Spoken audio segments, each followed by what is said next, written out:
বিশ্ব ভালোবাসা দিবস বা ভ্যালেন্টাইন্স ডে প্রতি বছর 14 ফেব্রুয়ারি উদযাপিত হয়। এই দিনের ইতিহাস রোমান সাম্রাজ্যের সঙ্গে জড়িত। খ্রিস্টীয় 3য় শতাব্দীতে রোমের সম্রাট ক্লডিয়াস দ্বিতীয় বিশ্বাস করতেন যে অবিবাহিত সৈনিকেরা যুদ্ধে বেশি দক্ষ, তাই তিনি তরুণদের বিবাহ নিষিদ্ধ করে দেন।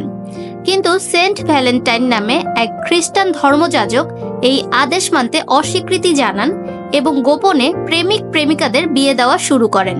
পরে রাজা বিষয়টি জানতে পেরে তাকে গ্রেফতার করে 269 খ্রিস্টাব্দের 14 ফেব্রুয়ারি মৃত্যুদণ্ড দেন।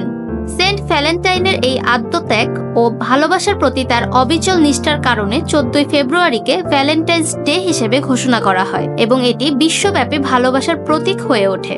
ভালোবাসা দিবসের প্রচলন প্রাথমিকভাবে ইউরোপের দেশগুলোর মধ্যে শুরু হয়, বিশেষ করে ইংল্যান্ড ও ফ্রান্সে। পরবর্তীতে এটি আমেরিকা, অস্ট্রেলিয়া ও সারা বিশ্বে ছড়িয়ে পড়ে। বাংলাদেশের 1993 সালে প্রথমবারের মতো ভালোবাসা দিবস উদযাপন শুরু হয়। এটি জনপ্রিয় করতে ভূমিকা রাখেন কবি ও সাংবাদিক শহীদুল্লাহ ফারাইজি। এরপর 2000 সালের দিকে এটি তরুণদের মধ্যে ব্যাপক জনপ্রিয়তা লাভ করে। বাংলাদেশে 14 ফেব্রুয়ারি শুধু ভালোবাসা দিবস নয়, এটি সারস্বত দিবস বা বসন্তের প্রথম দিন হিসেবেও উদযাপিত হয়। ফলে দিনটি এখন তরুণদের জন্য দ্বিগুণ উৎসবের দিন হয়ে উঠেছে।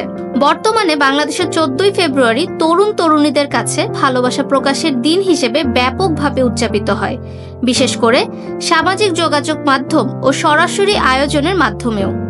ফাহমিদা বিনতে আনোয়ার, নিরপেক্ষ নিউজ ডেস্ক, ঢাকা।